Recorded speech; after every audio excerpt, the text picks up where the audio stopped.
নমস্কার, আমি বিপুল আর আপনারা দেখছেন বিপুল দ্য জয় মা ইউটিউব চ্যানেল। আজকে আপনাদের কলকাতারই খুব প্রসিদ্ধ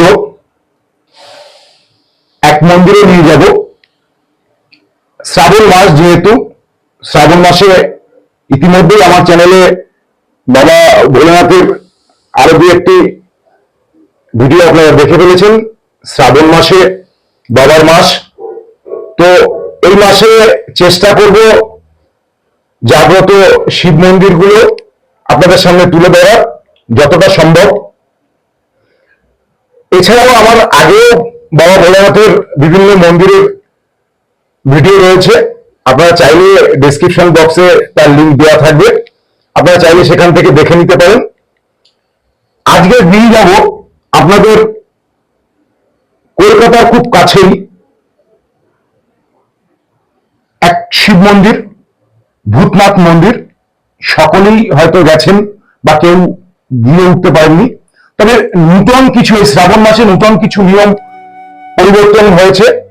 সেই নিয়মগুলো জেনে অবশ্যই যাবেন। যারা চিন্তা করছেন এই শ্রাবণ মাসে বাবা ভূতনাথের দর্শন করবেন, তারা কি কি বার যাবেন বা কিভাবে যাবেন সমস্তটাই আপনি থাকবেন, কিভাবে পুজো দেবেন সমস্তটা এই ভিডিওতে থাকবে। চেষ্টা করি সমস্তটা তুলে ধরার। তো চলুন দেখতে থাকি। আর যদি এই ভিডিওটা ভালো লেগে থাকে তাহলে একটি লাইক দেবেন, যাতে নতুন কোনো ভিডিও আপনাদের সামনে উপস্থাপন করতে ভালো লাগে। আর চ্যানেলটি অবশ্যই একটু শেয়ার করে সকলকে দেখার অনুরোধ রাখছি আপনাদের কাছে, যে আপনাদের মাধ্যমে যেন সকলে দেখতে পায়। আর যদি ভালো লেগে থাকে তাহলে চ্যানেলটি সাবস্ক্রাইব করবেন, এই অনুরোধ রাখছি সকলের কাছে। চলুন তাহলে এবার আপনাদের এই ভূতনাথ মন্দিরের পাশে এই শ্রাবণ মাসের উপলক্ষে মেলা বসে।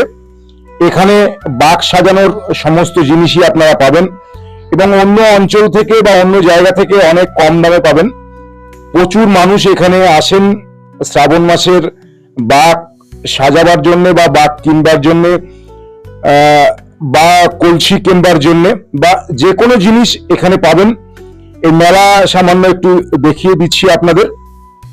আপনারা অন্য যে কোনো জায়গা থেকে এখানে অনেক সস্তায় পাবেন সমস্ত জিনিসগুলো। সেরকমই একটি দোকানে আমরা এখন দাঁড়িয়ে আছি, আপনাদের দেখাবার চেষ্টা করছি। চলুন আপনাদের এবারে নিয়ে যাই। এই ভূতনাথ মন্দিরের পাশেই রয়েছে বৈষ্ণোদেবীর মন্দির। হ্যাঁ, আপনারা ঠিকই শুনেছেন, বৈষ্ণোদেবীর মন্দির রয়েছে, রয়েছে মায়ের মন্দির। এখানে এলে আপনাদের বাইরে থেকে প্রসাদ কিনে আনতে হবে না। প্রচুর ডালার দোকান রয়েছে, যে কোনো দিন সবসময় মোটামুটি খোলা থাকে। এখানে এলে আপনারা এভাবে কপালে ত্রিপুণ্ড আঁকতে পারবেন সামান্য পয়সার বিনিময়ে। আপনারা এখান থেকে গঙ্গার জল নেবার জন্য জারও পাবেন। চলুন তাহলে আমরা আপনাদের নিয়ে যাই সেই বৈষ্ণোদেবীর মন্দিরে। ধীরে ধীরে দেখাই বৈষ্ণোদেবীর মন্দির, তারপরে আপনাদের দেখাবো ভূতনাথ মন্দির। তবে শ্রাবণ মাসে বাবার ছবি তোলা সম্পূর্ণ নিষিদ্ধ, তবুও চেষ্টা করেছি গর্ভগৃহের মধ্যে আপনাদের দেখানোর জন্য যতটা সম্ভব। চলুন তাহলে আমরা আপনাদের নিয়ে যাই সেই বৈষ্ণোদেবীর মন্দিরে। ভূতনাথ মন্দিরের সামনে আপনারা এই বৈষ্ণোদেবীর তোরণটি দেখতে পাবেন। তোরণ দিয়ে সামান্য এগুলোই আপনারা এই মন্দির দেখতে পাবেন। কিন্তু একটি সাবধানের বাণী আপনাদের এখানে শুনিয়ে দিই, এটি রেল লাইনের ওপারে, তো মাঝে যেহেতু রেল লাইন রয়েছে, তো আপনারা এখানে কোনো গেট নেই, তো সামান্য একটু সাবধানতা অবলম্বন করবেন। তারপরে আপনারা মায়ের মন্দিরে পৌঁছে যাবেন। এখানে মাতৃবিগ্রহ দেখতে অমায়িক, আপনারা কোথায় হারিয়ে যাবেন নিজেরাই বুঝতে পারবেন না। চলুন আপনাদের কাছ থেকে মাতৃবিগ্রহ একবার দর্শন করাই। অপূর্ব সুন্দর এই মাতৃবিগ্রহ। এরপরে এখানে একটি শিবলিঙ্গ রয়েছে, সেখানেও সকলে জল অর্পণ করেন, সেটাও একবার আপনাদের দেখিয়ে দেওয়ার চেষ্টা করছি। চলুন বাবা ভোলেনাথকে দর্শনের পরে এবার সেই বৈষ্ণোদেবীর দর্শন আপনাদের করাবো। চলুন ধীরে ধীরে আমরা বৈষ্ণোদেবীর দর্শন করি। এবার চলুন।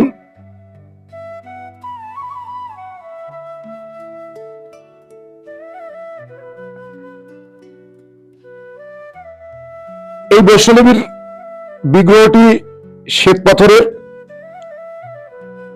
এই মন্দির সবসময়ের জন্যই সুন্দর করে সাজিয়ে গুছিয়ে রাখা হয় বা সুন্দর করে ফুলের সজ্জায় সাজানো হয়। দেখুন মায়ের কি রূপ, আপনারা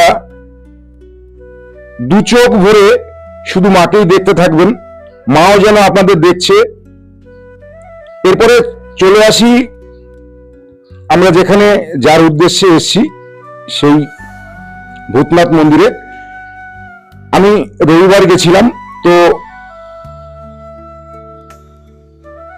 পরের দিনই সোমবার, তারই প্রস্তুতি চলছে। ভূতনাথ মন্দির সাজাবার জন্য এখানে প্রচুর লোক এসছে। চলুন আমরা এবার আপনাদের কিভাবে ভূতনাথ মন্দিরে আপনারা ঢুকবেন এই শ্রাবণ মাসে সেটাই দেখাই। শ্রাবণ মাসে কিন্তু সোজাসুজি সামনে দিয়ে ভূতনাথ মন্দিরে আপনি প্রবেশ করতে পারবেন না।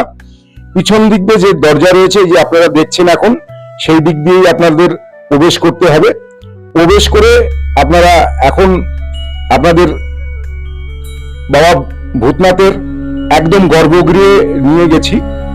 যেহেতু আগেই বলেছি শ্রাবণ মাসে বাবার বিগ্রহে ছবি তোলা সম্পূর্ণ নিষেধ রয়েছে, তো আপনাদের গর্ভগৃহের ছবি যতটা সম্ভব দেখাবার চেষ্টা করেছি। প্রচুর দর্শনার্থী হয়, প্রচুর ভিড় হয়। আপনারা যে কোনো দিন গেলেই জল অর্পণ করতে পারবেন। সামনে যে ডালার দোকানগুলো রয়েছে সেখান থেকে স্বল্প মূল্যে আপনারা জল, ফুল, বেলপাতা সমস্ত বা প্রসাদ সবকিছুই পাবেন। আপনাদের যেরকম সামর্থ্য সেই অনুযায়ী আপনারা কিনে নিয়ে পুজো দিতে পারবেন। তার জন্য কোনো অসুবিধা নেই। যে কোনো একদিন আপনারা আসতেই পারেন, তবে সোমবার দিন প্রচুর ভিড় হয়। এরপরে আপনারা নিজেরা বাইরে এসে বাবার আরতি করতে পারবেন। এই প্রসাদের দোকানগুলোতে সেই জিনিস পাওয়া যায়। চলুন আমরা একবার, প্রচুর ভক্ত এখানে বাবার আরতি করছে, সেই দৃশ্য একবার দেখিয়ে দেওয়ার চেষ্টা করছি। এরপরে দেখতে থাকুন। এরবারে বলে দেবো যারা আসেননি বা জানেন না কি করে এই মন্দিরে আসতে হবে, সমস্তটাই আপনাদের এবার বলে দেব। আপনারা দমদম সার্কুলার রেল যেটা রয়েছে সেখান থেকে বড়বাজার স্টেশনেও নামতে পারেন বা শোভাবাজার স্টেশনেও নামতে পারেন। যদি বড়বাজার স্টেশনে নামেন তাহলে একদম পিছন দিক থেকে, এখন যেটা দেখছেন প্ল্যাটফর্ম যেখানে শেষ, সেই দিক থেকে সোজা গেলেই আপনি ভূতনাথ মন্দির পাবেন। বা যে কাউকে জিজ্ঞেস করলে সকলেই দেখিয়ে দেবে। এই বড়বাজার থেকে 3 থেকে 5 মিনিটের মধ্যে আপনি ভূতনাথ মন্দির পাবেন। আর শোভাবাজার স্টেশনে যদি নামেন তাহলে সামনের দিক থেকে নেমে সামনের দিকে যেতে হবে। তাহলে যে কোনো একদিন চলে আসুন বাবা ভূতনাথের দর্শনে।